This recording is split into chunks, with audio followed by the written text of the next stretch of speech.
예, 이승우 변호사, 법승 TV, 예, 법으로 이긴다, 법승 TV, 유튜브 법승 TV를 진행하는 이승우 변호사입니다. 어서 오세요. 예, 안녕하십니까. 예, 저희가 지금 시간이 조금 부족한 듯한데 네. 진행하다가 조금 한 10분 정도 더 해야 될지도 모르겠습니다. 미리 제가 양해 구할게요. 예, 알겠습니다. 예, 자, 대장동 수사부터 좀 짚어봐야 되겠는데, 네네. 대장동 수사 전에 예, 더 따끈따끈한 사건이 김성태 귀국이군요. 네네. 예, 김성태 얘기부터 좀 하죠. 네네. 이게 저 이재명이는 김성태 모른다 그러고 김성태는 이재명이 모른다. 예.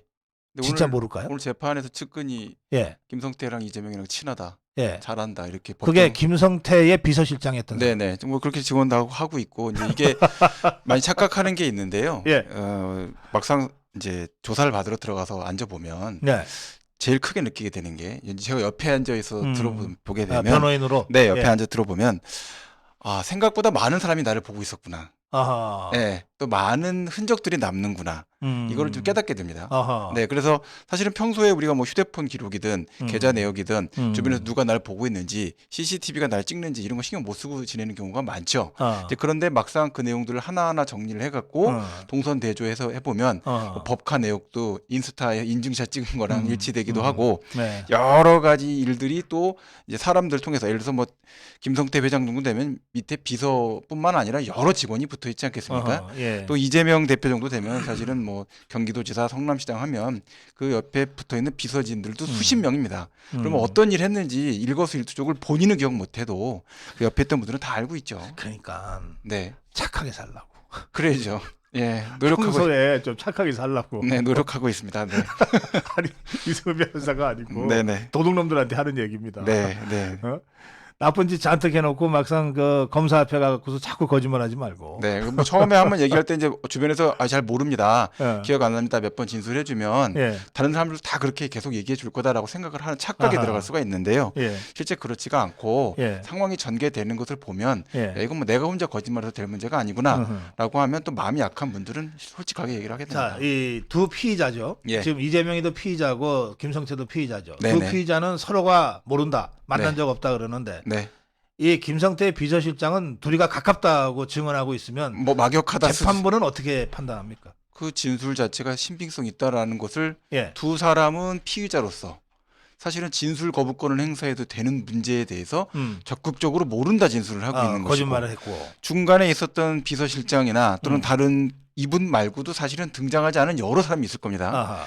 이렇게 만난 사실이 있습니다. 저렇게 본 적이 있습니다. 어디서 본 적이 있습니다. 네. 서로 친합니다. 음. 그럼 뭐그 내용에 대해서는 뭐 진위 여부 따질 게 없죠. 그냥 음. 서로 잘 아는구나.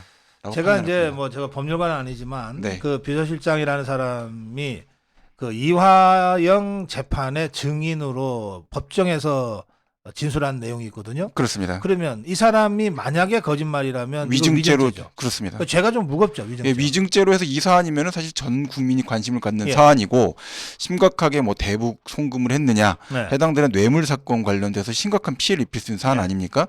이렇게 되면 위증죄도 10년 이하의 징역으로 처벌할 수 있는 범죄고 네. 구속 자체가 될 수 있는 심각한 범죄가 될 수가 있습니다. 그렇죠. 이제 그렇게 되기 때문에 이 점에 대해서 그렇게까지 불리한 진술 또 그 전에 가까운 관계에 있었던 김성태 씨에 대해서 네. 이렇게까지 불리하게 위증을 해야 될 이유는 전혀 없는 거죠. 예. 그러니까 그런 상태에서 위증의 위험을 감수하고 선서한 상태에서 이와 같은 진술이 나왔다. 예. 이거는 그냥 그 점에 대해서는 별로 검토될 여지가 없다라고 생각한 것이고 그 점에 대해서 다시 한번 재차 검사가 신문을 했다라는 내용이 예. 있거든요. 네. 그냥 전체 질문에 대해서 그냥 듣고 네 하지 마시고 어. 정확하게 이게 맞냐 어. 다시 한번 재차 확인하니까 분명히 그렇다. 아하. 이렇게까지 얘기한 내용입니다. 네. 그러니까 결국 전혀 사실 기억상으로 나와 있는 자신의 어떤 진술이 위증의 요소가 있다라는 점은 전혀 고민하지 않은 이런 형태의 맥락이다라고 설명드릴 수 있을 것 같습니다. 제가 뭐 저는 여러 차례 이제 고발을 당해가지고 예. 이 조사를 받은 적이 있는데 증인으로는 딱 한 번 재판정에 불려나간 적이 있습니다. 네네. 그러니까 선서하라 그러더라고요. 네. 왜 선서하는데 네. 이제 서기가 법정 서기가 그 선서문을 읽잖아요. 네, 읽는데 그렇습니다. 보니까 뭐 쭉 한 다음에 이 법정에서 만약에 사실과 다른 얘기를 할 경우에는 위증의 죄를 뭐 이렇게 나가니까 네. 이거 간단한 얘기가 아니네. 그렇게 생각이 들더라니까요. 되게 신중하게 자기 검증을 하게 되지 않습니까? 그렇게 말을 하는 분이 대부분 한 7-80% 이상의 국민분들이 그렇게 합니다. 그러니까요. 그러니까 여기 나와서 아직 범죄 혐의나 어떤 범죄 수사도 받아보지 않은 분이 위증선서를 하고 진술할 때는 10중 7, 8 정도는 진실을 얘기하고 있다. 라고 보셔야 되는 겁니다. 그래서 제가 있는 대로 알고 있는 대로 얘기했더니 그 사람 무죄 나왔어요. 아, 네네. 하여튼 이 비서실장을 했던 김성태라는 사람이 쌍방울 회장을 할 때 비서실장 했던 사람. 네네. 이 사람의 법정 진술은 이게 증인 선서를 하고 한 진술이기 때문에 예. 이건 굉장히 신빙성 있는 진술이다. 이렇게 우리가 이제 받아들이게 되는 거죠. 네, 해당되는 내용 자체는 김성태 씨 조사할 때도 지금 많이 물어보고 있을 겁니다. 네. 네. 알겠습니다. 네네. 자, 근데 이 이재명하고 김성태가 왜 서로 모른다고 할까요? 비서실장의 증언을 보면 아는 사이 같은데 왜 서로 모른다고 그럴까요? 사실 뭐 그 이유까지는 제가 정확하게 다 짐작하기는 쉽지가 않긴 한데요. 안다고 말하는 것보다는 모른다고 말하는 게 맞을 것 같고, 네, 안다고 말하게 되면 사실 그 다음에 후속 질문이 따라오지 않습니까? 그러니까 모릅니다. 모른다라고 그냥 적극적으로 얘기를 하는 게 바람직하다라고 생각하고 또 측근 중에서 이와 같은 비서실장의 진술 같은 것들이 나올 것이다 라고는 그 순간에 생각을 못했지 않았을까 생각도 듭니다. 그러니까 설마 내가 데리고 있던 애들이 나를 배신하고 뭐 이재명 대표하고 나하고의 관계를 불리하게 진술할 리가 있겠는가 정도의 생각을 했던 게 아닌가라고 생각이 되는데 불행히도 그 비슷한 시간에 그와 같은 법정에서 이제 증언이 있었다라는 내용이 나오니까 참 씁쓸한 상태가 됐다 이렇게 말씀드릴 수 있겠네요. 알겠습니다. 네. 이 뭐 김성태는 자기는 뭐 죄 지은 게 없고 뭐 그러다가 그 기자가 그 질문을 하죠. 근데 북한의 돈은 준 거 맞냐? 그거 내 회사 돈이 아니고 개인 돈으로 줬어. 상관없다. 내가 뭐 죄졌냐? 이러다가 그거 외환관리법 위반인데 했더니 그때서야 그렇다면 그건 잘못된 거고요. 이러더라고요. 죄 지은 게 많으신 것 같고요. 제가 볼 때는 이제 김성태 씨 관련해 갖고는 지금 뭐 뇌물 문제는 기본적으로 따라오는 것 같고요. 특가 뇌물 문제와 관련해서 사실 이 장기간 동안 이와 같이 회사가 성장하고 회사 자금 자체가 정상적이지 않은 경로로 이동하고 했던 것들이 전부 다 이제 특정경제범죄 가중처벌법상의 횡령 배임의 문제가 되거든요. 더더군다나 그 많이 친하게 지냈다고 하시는 KH 그 그룹의 배상윤 씨, 이분도 IMF 시절에 뭐 중소기업 관계자들 납치 고문해서 검찰에 적발했다가 재판 가서 뭐 간신히 무죄 받았다 뭐 이런 혐의에 시달리시는 분입니다. 더군다나 뭐 시세 조정 혐의, 사실은 시세 조정했다는 건 주가 조작했다는 얘기거든요. 그다음에 증거인멸하고 외국환거래법 관련해서 중국으로 밀반출한 것까지 부족해서 대북 그 담당했었던 송명철 씨 이쪽에다 돈을 또 3억 원 정도 구체로 전달했다. 뭐 이런 얘기까지 지금 이제 직원들 입에서 나오고 있는 상태입니다. 이제 국가보안법 문제까지도 연결이 되는 거죠. 근데 이 돈 관련해서 뭐 대북 사업을 하겠다 얘기도 있었겠지만 단순히 그 사람을 어떻게 만났겠습니까? 송명철이라는 사람이 김성태를 왜 만납니까? 북한에서 3억 원 받으려고 만나겠습니까? 그런 정도 수준의 사람이 아니지 않습니까? 그러면 여러 가지 이제 또 커넥션들이 그 안에 개입돼 있을 것이다. 라고 이제 검찰에서는 분명히 돋보기를 들여다대고선 보고 있을 것이다. 국정원에서도 파악한 정보를 검토하고 있을 것이다. 라는 생각이 좀 많이 들었습니다. 알겠습니다. 네. 이게 김성태가 어쨌든 뭐 잡혀서건 자진기구 개석은 이제 오면 그 관련해서 아이고 뭐 이리저리 공범들이 많잖아요. 아이고 뭐 이번에 같이 들어가서 같이 털고 나오자 이런 생각들을 하게 되죠. 전혀 그런 생각 아닌 것 같습니다. 왜냐하면 지금 자금 관리했었던 그 회계 임원 거기는 지금 국내로 들어오는 걸 거부하고 지금 태국 현지에 남아 있습니다. 그래서 이제 송환 절차를 밟겠다. 라고 한 상태입니다. 근데 사실은 그 사람이 키거든요. 키면은 뒤에서 숨겨놓고 본인만 들어와서 대충 이제 진술로서 떼어보겠다 이런 생각으로 지금 들어오는 게 아닐까. 그러면 정 어려우면 그건 저 자금 담당이 했어요. 난 모릅니다.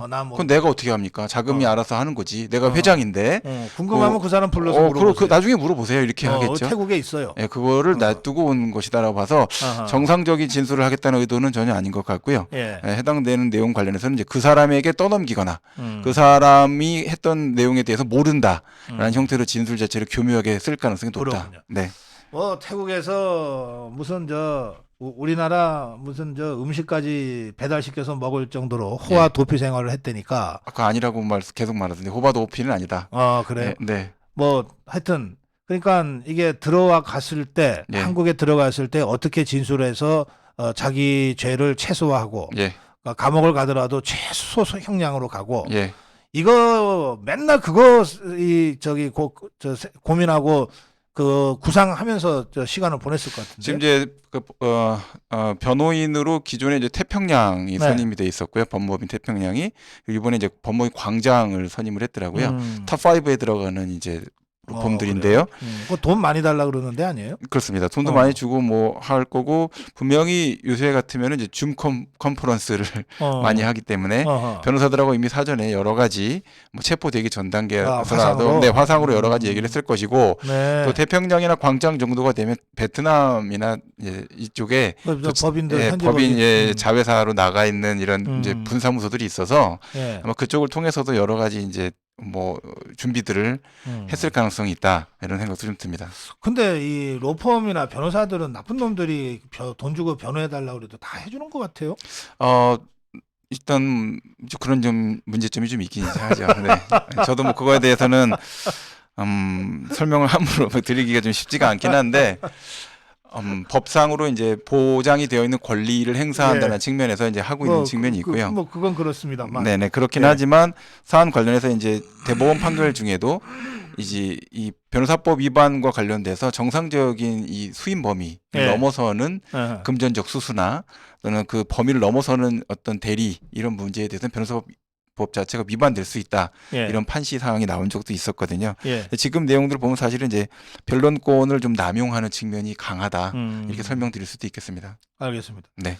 당장 김만배가 그 구치소에 있으면서 변호사 접견 통해서 자기가 그 은닉한 범죄 수익 어디다가 분산하고 어디 투자해라 이자는 어떻게 해라 뭐 이런 것까지 다 지시를 했다는데 그걸 변호사가 그대로 심부름했다는 거 아닙니까? 지금 그 정도 되게 되면 이제 방조로 변호사도 처벌되게 될 것 같다 생각은 듭니다. 왜냐하면 범죄 수익에 대한 은닉에 대한 문제 아니겠습니까? 그러니까 범죄 수익 은닉에 대한 것은 또 별도의 처벌 법률이 있습니다. 그러면 아무리 그게 뭐 변호사든 뭐 대법관 출신 변호사든 상관없이 범죄 수익을 은닉해 주는 것까지 변호권으로 보장해주는 변호인의 조력을 받을 권리 안에 포함된다고 헌법을 해석하기는 어렵지 않겠습니까? 그렇겠네요. 그렇게 되니까 그 점에 대해서는 뭐 아무리 뭐 의뢰인과 변호사 사이의 그런 비니권, 이런 비밀 보장에 대한 권리들도 있을 수 있겠지만 진술로서 확인이 되고 실제 그와 같은 내용들을 전달을 했고 방조로서 도움을 줬고 또 그 과정에서 또 뭐 일정 비용을 수수해서 보수나 아니면 기타 개인적인 이익으로 가져갔다라고 뭐 공모관계가 형성되는 문제다. 이렇게 생각합니다. 그렇죠. 이제 피의자가 변호사인데 변호사가 접견을 갔더니 아니 제가 어디 숨겨놓은 돈 어디를 누구한테 얘기해서 어디로 좀 옮겨달라고 전해주세요라고 하면 그때 정상적인 변호사는 그거는 제가 할 일이 아닙니다. 이래야 되는 거 아니에요? 그렇습니다. 그 문제는 제가 말씀드릴 내용이 아니고 그건 제가 못 들은 거로 하겠습니다. 해당 사항과 관련해서 그렇게 말씀하신다면은 뭐 사실 무죄 주장을 한다라는 것도 가당치도 않은 얘기가 되는 거고. 그럼 저런 신뢰관계가 깨지는 문제가 돼서 사임을 해야 되는 것인가, 말아야 되는 것인가 그런 걸 고민을 해야 된다라는 생각이 듭니다. 그러니까 말이에요. 네네. 자, 변호사 얘기가 나와서 그런데 김만배가 뭐 무슨 변호사한테 일공단 성남시장 그 일공단 공원화 인허가 관련해서 이게 수임도 안 받았는데 어쨌든 뒤에서 도와주고 2억을 주고 성공보수로 이게 무슨 말입니까 이게? 그러니까 변호사 선임계가 안 들어갔다는 얘기거든요. 그러니까. 선임계를 안 내고서 하는 경우들이 생각보다 있습니다. 그래요? 그림자 변호인이라고 하고 해서 실제로 이제 검사 출신 분들 중에서 그런 일을 많이 했죠. 그래요? 네, 그리고 판사 출신 중에서 전관으로 좀 그거 브로커짓인데? 브로커짓이죠. 사실은 불법입니다. 변호사 선임계를 안 내면 불법 아니에요? 그렇죠. 정상적으로 하면 안 되는데 해당되는 사안 관련해서 선임계획을 내지 않고 전화를 한다든지 네. 또는 서면 관련해 갖고서는 해당되는 내용을 도와주면서 네. 실제 정상관계 관련된 내용들을 구두변론. 왜냐하면 선임계가 들어가게 되면 예. 두 가지 문제가 생깁니다. 선임계획을 낸다는 건 공식화된다는 얘기거든요. 그래요. 예. 공식화되게 되면은 서로의 관계가 있다. 그래서 뭐 동기동창이라든지 예. 연수원에서 또는 금방까지 같이 일을 했었던 또는 아니면 전관으로서 현재 취업 제한이 되어 있는 뭐 예. 이런 문제들이 걸릴 수 있지 않습니까? 예. 그런 상태에서 선임계를 내지 않으면 그것은 마치 차명 계좌를 관리하는 것처럼 뒤로 숨을 수가 있는 거죠. 예. 그러면 전화를 할 때도 선임계가 제공되지 않은 상태에서 전화가 네. 온 것을 갖고서 문제 삼을 수 있는 외부적인 표시는 하나도 없는 상태가 되는 거죠. 자, 이렇게 예. 움직일 수 있는 것을 상당히 많이 했었습니다. 이런 분들 때문에 사실은 법원 스크린도 만들었고 검찰청 출입 통제도 다 하게끔 만드는 거거든요. 예. 그러니까 직접 판사실 찾아가서 네. 판사하고 면담하고 얘기해서 사건 관계되는 문제들 얘기하는데 선임계 제출한 적 없고 그냥 친분상에 김만배 씨처럼 머리 깎으러 방문했다가 인사하고 차 마시고 나왔다 이렇게 얘기하고 아무 기록이 남지 않는 거죠. 예. 자, 이런 예. 형태로 되는 형태로 일을 처리하면서 그림자로서 작동을 하지만 실질적으로는 이분이 변론을 당한 거죠. 제가 8건인가 좌파로부터 예. 이 고소고발을 당했는데 그때마다 제가 변호사 선임을 했습니다. 네네. 했는데 또 제가 또 인연이 있거나 아는 변호사들이 많으니까 이제 그분들한테 부탁하는 게 자연스럽잖아요. 네네. 그러니까 이제 부탁을 하려고 전화를 했다가 사실 이런 사건인데 이거 어떻게 해야 돼요 그러면 예. 갑자기 이 사람이 안면몰수하듯이 딱 바꿔서 그 얘기는 선임계 쓴 다음에 합시다 이러더라고. 네네. 그래서 저희 처음에는 사실 좀 섭섭했어요. 그냥 한두 마디 해주면 되는데 예. 그럼 니것들은 밥 먹을 때 왜 누가 대통령 될 거냐고 나한테 물어봐 그러면 돈도 안 내고. 네네네. 제가 사실 농담처럼 그런 얘기까지 했어요. 그때 저를 아셨으면 제가 그냥 해드렸을 그런데 텐데. 네. 가만히 보니까 선임계를 해야 되더라고요. 그건 원래 공식적인 거긴 한데요. 예. 선임계라는 건 내면 됩니다. 사실은 보수를 꼭 받아야지만 선임계를 낼 수 있는 건 아니고요. 예. 서로 간에 얘기가 되면 선임계를 내겠습니다 하면 낼 수 있는 겁니다. 그거는 네. 문제가 되지 않아요. 이제 그런데 여기서 문제는 공식화시키지 않은 상태로 대리 권한을 법원이나 수사기관이나 변호사협회에 알리지 않고 그걸 알리지 않고 몰래 하는 변론, 그러니까 몰래 변론인 거죠. 사실 그게 문제가 되는 거죠. 몰래 변론이란 거 아까 말씀드린 것처럼 이 여러 가지 법제도를 기피할 수 있는, 회피할 수 있는 수단이 되기 때문에 그렇습니다. 자, 몰래 하다가 이제 드러났어요. 네. 그러면 이 김만배가 누군가 변호사하고 예. 계약을 해서 예. 뭐 성공보수 쪽으로 2억을 줬다니까 네. 포함해서 네. 그래가지고 도와줬단 말이에요. 예. 그러면 이것도 제2의 변호사비 대납이 되는 건지. 변호사비 대납이 되는 구조 안에 들어간다고 봅니다. 예. 해당 사안 관련해서 이제 성남시가 원고로 되어 있는 이런 문제였기 때문에 그렇죠. 아니 피고가 되어 있는 문제이기 때문에 피고죠. 성남시와 관련돼서 이해관계가 직접적으로 연결되는 문제인지 또 대납의 문제가 되는지 네. 성남시가 그와 같은 금액을 개인으로부터 지원 받아도 되는 것인지 이제 이런 문제가 되는 것 같고요. 예. 사안 관련해서 사실은 이런 문제가 생겼을 때 대한변호사협회가 뭐 하는지를 모르겠습니다. 저는. 예. 변협이 사실은 이런 내용에 대해서 조사를 착수를 해야죠. 네. 징계해야 되지 않겠습니까? 그런 걸 해야지 사실 변협이 뭔가 권위가 살아나는 거지. 네. 이런 사건은 침묵 지키고 또 성명서 발표하고 이런 건 아니지 않습니까? 제가 볼 때 좀 그게 좀 안타깝긴 합니다. 네. 우리 이승우 변호사가 변협 회장을 하셔야 돼요. 아닙니다. 저는 회장은 안 할 생각입니다. 네. 전혀 그럴 의향 없습니다. 네. 네. 이런 참. 예. 꼭 해야 될 사람은 이렇게 고사를 하고. 네. 자, 이재명 얘기 좀 해보겠습니다. 네. 27일 날 검찰에 나와라 이렇게 소환 통보했죠. 예. 예, 주요 혐의가 대장동입니까? 대장동 얘긴데요. 네. 그 내용 관련해서 2006년도 2월 달에 경원대학교에서 발표된 논문 하나를 좀 소개시켜 드리겠습니다. 그래요. 예. 중앙정부의 부패는 공직자의 탄핵 또는 해임 등 제도적 견제 장치가 있다. 언론과 시민단체의 감시도 활발하다.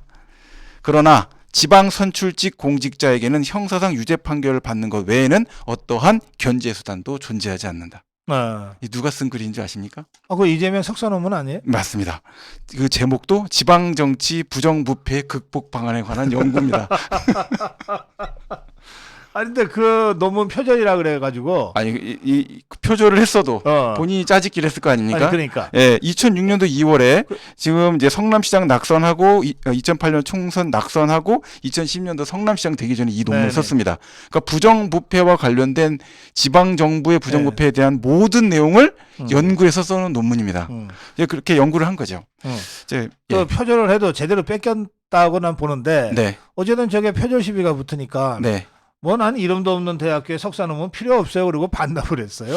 오히려 그 내용보다도 이 내용에 대해서는 최종적으로는 경원대학교에서도 이 논문은 유효하다라고 판단을 했거든요. 그러니까 정상적으로 이걸 완전히 표절했다라고 보기보다는 본인이 작성을 한 것이다라는 내용이고, 해당되는 내용 관련해서 보면 실제로 그거를 연구해 본 사람이 아니면 알 수 없을 정도로 구체적인 실증 사례들이 많이 좀 존재합니다. 그래서 이 논문을 제 생각에는 검찰청에서 많이 공부를 했을 것이다 라고 생각합니다. 왜냐하면 부정부패와 관련된 여러 가지 수단을 공격하면서 사실은 이재명 대표가 흑화됐을 가능성도 있거든요. 그리고 그 과정에서 여러 가지의 부정부패 방식에 대한 연구를 할 수 있었고, 그 과정을 통해서 대장동이라는 사건을 만났을 때 인허가와 관련된 지방선출 공직자인 성남시장이 할 수 있는 문제, 개입해서 문제가 되지 않을 문제, 형사사건화 되지 않으면 절대로 이 문제와 관련돼서 제재받지 않을 수 있는 여러 가지의 상황에 대해서 너무나 잘 알고 있었고, 그 구조에 대한 파악을 다 알고 있었기 때문에 그 상태에서 이 내용들을 전혀 몰랐다. 유동규가 한 것이다. 또는 뭐 다른 사람이 한 것이다. 또 남욱이나 뭐 정영학, 김만배가 하는 걸 내가 어떻게 알았겠냐라고 설명할 때 굉장히 강력한 반박 자료로 사용될 가능성이 있다 생각이 되는 거죠. 이런 점에 있어서 이번에 조사받게 되는 것은 이제 대장동 위례 신도시 개발을 하면서 성남 도시개발공사에 막대한 손해를 입히고 해당되는 내용에서 결국 그것이 배임 아니냐. 또 내부에서 공직자가 업무 처리를 하는 과정에서 직무상 알게 된 비밀을 이용해서 제3자에게 이득을 취하게끔 해주는 행위. 그 자체가 뇌물로서 수술하지 않았어도 이것이 부패방지법 위반 행위가 되는 것이 아니냐. 그래서 7년 이하의 징역 또는 5천만 원 이하의 벌금 또는 전체를 몰수할 수 있는, 그리고 실제 전체 4,446억 원에 대한 그 대장동 이익에 대한 추징 보전을 할 때도 이 부패방지법 자체가 적용이 됐고, 유동규나 남욱, 정진상, 김용 이 사람에게도 전부 부패방지법 혐의가 적용이 돼 있는 상태거든요. 지금 저 이재명이는 지난번에 성남FC 관련으로는 뭐 A4 6장짜리 답변서 달랑 내놓고 사실상 묵비권 행사했잖아요. 네네.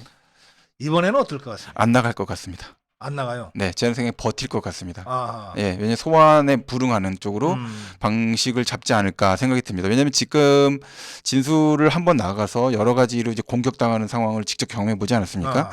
이 상태에서 먼저 나간다. 그렇게 되면 2월 초 정도에 영장 청구 가능성이 상당히 지금 이미 언론을 통해서 보도되고 있는 바와 같이 성남FC 사건의 제3자 뇌물의 규모가 사실은 뭐 실제 발생하기 어려울 정도로 천문학적인 숫자다라고 할 수 있는 몇백억 대의 뇌물 사건이 지금 되어 있는 상태고, 대장동 사건과 관련해서 다른 건 뭐 배임이다 아니다 이걸 떠나서 부패방지법 고리가 사실은 지금 굉장히 유효하게 작동하고 있는 상태에서 이 점이 두 개가 붙어버리게 되면 영장을 법원 입장에서 봤을 때는 증거인멸의 우려가 없다.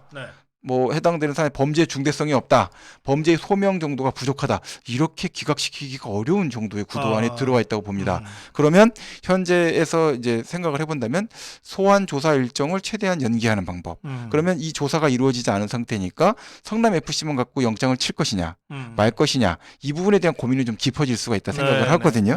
그렇게 되면 2월 초 뭐 3월 이렇게 서로 이제 공방을 하면서 정치적인 부담은 가중될지언정 이제 영장이 청구돼서 방탄국회 이 문제로부터는 또 조금 더 거리가 있는 이런 형태가 구성될 가능성이 높다. 근데 그런 경우에는 검찰도 뭐 소환 조사 안 하고 바로 체포영장 또는 이 구속영장을 발부받아서 국회에다 보낼 수 있지 않습니까? 그러니까 체포동의안 절차가 될 텐데 이제 그 체포동의안 절차에 대한 것들이 이제 또 부결될 가능성은 높지 않겠습니까?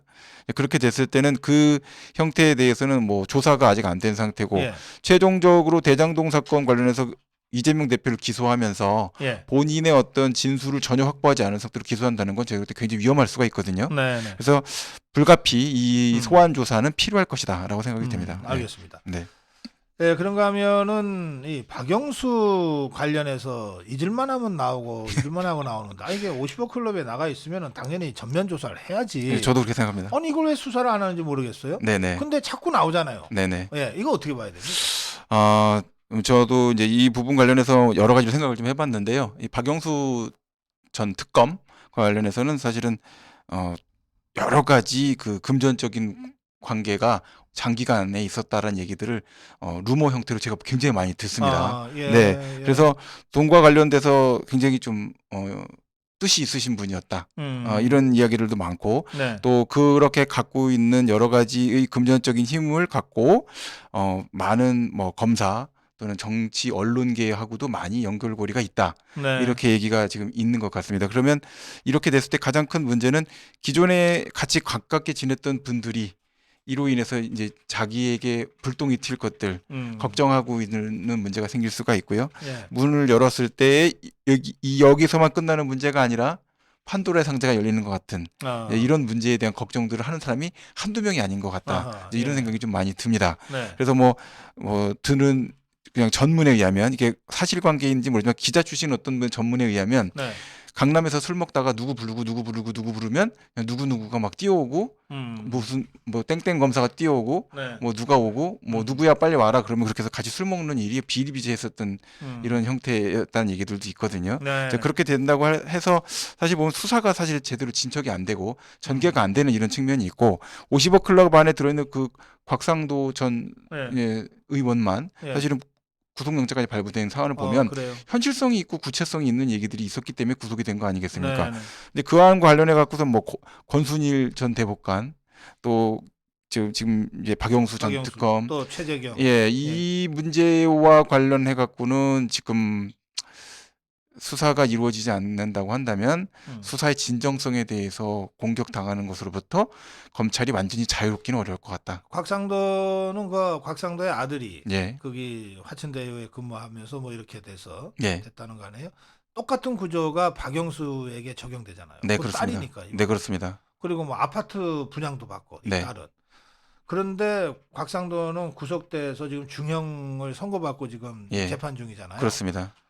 근데 박영수는 아예 손끝도 안 다친다? 네. 이건 말이 안 되죠. 그러니까 설득력이 전혀 없는 형태가 되고 있어서 그렇게 시간이 계속 끌어지게 되면은 검찰 수사 자체가 형평성을 완전히 상실한 거 아니냐라는 비판이 계속 유효성을 갖게끔 될 것 같다. 문재인 좌파 정권 때는 그럴 수 있어요. 네. 이 박영수가 박근혜 대통령 올가매는데 아주 혁혁한 공을 세웠으니까 좌파들 입장에서는. 네네. 그러니까 뭐 박영수 했겠지만 아니 지금 우리 자유파 정권 아닙니까? 그렇습니다.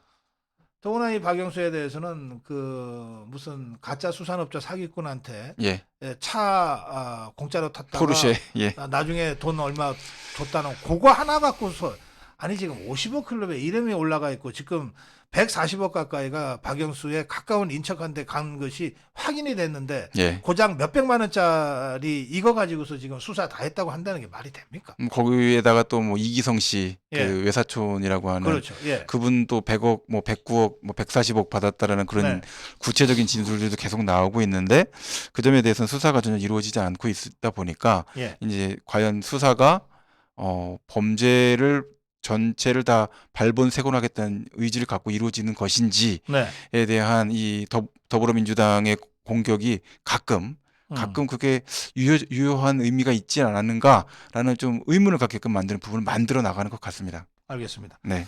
자, 마지막 그 주제인데요. 이거는 이제 우리 입장에서는 굉장히 관심을 갖고 더 지켜봐야 될 부분인데요. 네네. 문재인 좌파 정권 때 우리가 계속해서 게이트 하면서 의혹을 제기했는데 문재인 쫄개들이 전부 다 덮어버렸던 사건. 대표적인 사건이 옵티머스 펀드 사기 사건, 라임 사기 사건, 뭐 디스커버리 이런 겁니다. 그런데 이 추미애가 아예 이런 그 대형 금융 부정 사기 사건을 전문적으로 다루는 이게 수사가 어렵기 때문에 계좌 추적이니 뭐니 하는 게 진짜 전문적이어야 되니까 이게 합수단이 있었는데 이걸 없애버렸단 말이에요. 아예 합수단을 없애버리더라고. 도둑놈 잡으려고 하니까 그거를 지금 한동훈 장관이 그걸 지금 부활시켰죠. 그리고 거기서 첫 작품이 바로 옵티머스 라임 재수사 이렇게 보면 되는 거죠. 지금 이제 설명을 조금 드려야 될 것 같은데요. 이제 서울중앙지방검찰청에 이제 반부패수사부가 있었고요. 남부지검이 사실은 이제 증권범죄 라고 하는 이제 합동수사단이 있었죠. 그래서 남부지검에 있는 이제 증권수사단의 경우에는 전국적으로 그 증권범죄를 수사할 수 있는 유일한 역량을 갖고 있는 수사팀이다라고 네. 해서 그 담당 검사를 배정을 받게 되면 검사들이 증권범죄를 이해하기 위해서 굉장히 많이 이제 금융과 관련된 내용들을 공부하는 네. 그런 스터디몰을 만들고 네. 또 금융 관련된 문제가 이제 계좌가 굉장히 방대하기 때문에 금융 수사와 관련해서 그 계좌 추적 수사 이거 관련된 이제 책자 같은 것들도 연구해서 만들고 하는 이제 그런 좀 팀이었다라고 보시면 됩니다. 예, 그래서 국내에 있는 여러 가지 이제 여의도에 있는 증권금융사라고 한다면 국내 금융사만 있는 것이 아니고 해외 법인들도 들어와서 이제 금융을 관리하고 중국계 또는 뭐 미국계, 일본계 여러 뭐 국가들의 이제 금융 관련된 내용들이 흘러다니는 곳이다 보니까 네. 또 그와 관련된 또 특별 수사 방식 또는 국제적인 범죄와 관련된 문제 이런 것들을 다 이제 검토해야 되는 이런 문제가 있는 거고요. 이와 관련해서 사실 이제 금융위원회나 금융감독원 여기도 이제 수사의 대상이 되는. 그래서 금감원이라는 곳은 사실 이제 많은 분들은 금융감독원 하니까 굉장히 국가에서 세금을 써서 사용하는 그런 수사기관이다 이렇게 생각하실 수 있겠지만 금융감독원은 금융기관들이 돈을 출자해 갖고 만드는 무자본 특수법인입니다. 그래서 그 안에 있는 나와 있는 분들도 사실은 이제 금융기관의 종사자들이 대부분 많이 들어와 있고 국가기관이 아니군요. 그렇습니다. 자, 그렇게 되면 금융위원회는 금감원이 사실 마비가 돼버리면 위원회라는 건 사실 크게 감독할 기능이 없습니다. 그리고 인력도 없고요. 그래서 결국 금감원을 적극적으로 관리 감독할 수 있는 그 권한 자체는 남부지방검찰청에 있는 증권범죄수사팀 또 영등포경찰서에 있는 이제 수사팀 이렇게 해서 관리를 한다라고 보시면 되는 건데 그 중에서 핵심적인 브레인에 해당되는 이제 증권범죄 합동수사단을 추미애 전 법무부 장관이 날려버린 거죠. 그러니까 머리를 잘라버린 겁니다. 그렇게 해놓고 옵티머스 수사 중에 해체가 된 거죠. 근데 옵티머스 자산운용 사건 같은 경우를 보면은 가장 큰 문제가 금감원도 개입된 것도 있지만 예탁결제원이 그 안에 들어가서 허위로 정보를 조작한 내용들이 있습니다. 왜냐하면 옵티머스 자산운용에서 하겠다고 했던 것은 공공기관 매출 채권을 안정적으로 우리가 투자를 해서 3% 연 3%의 수익을 안전하게 보장하겠다. 고객들한테 했는데 해당 사안 관련해 갖고 예탁결제원에 들어왔던 채권은 사실은 위험자산 투자가 됐던 위험자산들, PF 채권들 이런 것들이었단 말입니다. 근데 그 내용을 예탁결제원에서 조작을 해서 공공기관 매출 채권으로 바꿔준 거거든요. 그래요? 그러니까 이거 중대한 범죄고요. 그러네. 예탁결제원에 있는 공무원이 미쳤습니까? 예탁결제원은 국가기관이죠. 공공기관에 있는 이 사람들이 이렇게 범죄 행위에 가담할 이유가 있습니까? 특별한 뒷배가 없고서는 할 수 있는 짓이 아닙니다. 예탁결제원 돈 많이 받거든요. 잘리면 자기 연금 다 날아가고 그러니까. 여러 가지로 구속될 수 있는 심각한 문제고 하는 상태에서 이와 같은 여러 가지 사인이 있었고 압력이 있거나 또는 보장이 있었기 때문에 이런 행동까지 할 수 있는 거죠. 그래서 예탁결제원이 허위 조작에 가담을 하니까 증권사들은 그걸 믿고 판매했던 겁니다. 그러니까 결국은 이 문제와 관련해서 단순한 문제가 아닌 거죠. 예탁결제원은 워낙 힘이 센 기구 아닙니까? 그렇습니다. 그 예탁결제원이 그렇게 사기를 사실상 방조하거나 도와준 거 아니에요? 적극 공모해서 가담한 거죠. 이 정도를 움직이려면 이거는 당시 문재인 정권 때니까 청와대거나 뭐 이런 정도 또는 집권당에 뭐하는 실세 국회의원들이거나 이 정도가 나서야 될 것 같은데요. 지금 이 내용 정도라고 한다면 한 4가지 정도가 작동을 해야 되겠죠. 첫째로는 금융위원회, 금융감독원 여기 안에서 하나 작동해야 될 문제가 있고요. 그다음에 청와대에서 작동할 수 있는 외부적인 문제가 있어야 될 테고 국회를 조용히 시켜줄 수 있는 문제가 하나 더 있어야 될 테고 수사기관인 사정기관이 조용하게끔 할 수 있는 검찰력을 장악할 수 있는 상태가 돼야 되겠죠. 이 4가지가 다 박자가 맞아야지만 할 수 있는 형태인 거죠.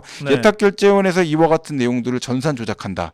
이렇게 되면 사실은 대한민국 증권 거래가 마비된다고 보시면 됩니다. 그 정도의 위험한 상황이 옵티머스 자산운용 사건에서 터졌다. 그런데 이 내용에 대해서 수사를 하고 있는데 추미애 전 법무부 장관이 증권범죄 합동수사단을 날려버렸다. 그러니까 사건이 얼마나 심각했으면 수사 중인 합수단을 법무부 장관이 해체를 했겠어요. 수사 못하게.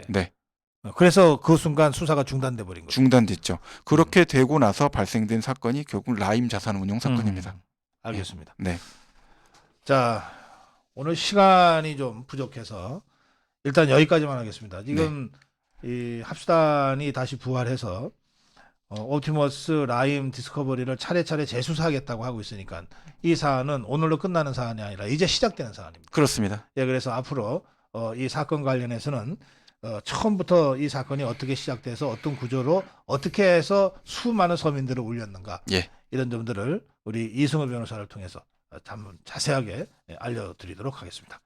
예, 법승 TV 법으로 이긴다는 법승 TV의 이승우 변호사였습니다. 제압을 여기서 마무리합니다. 고맙습니다. 예, 감사합니다.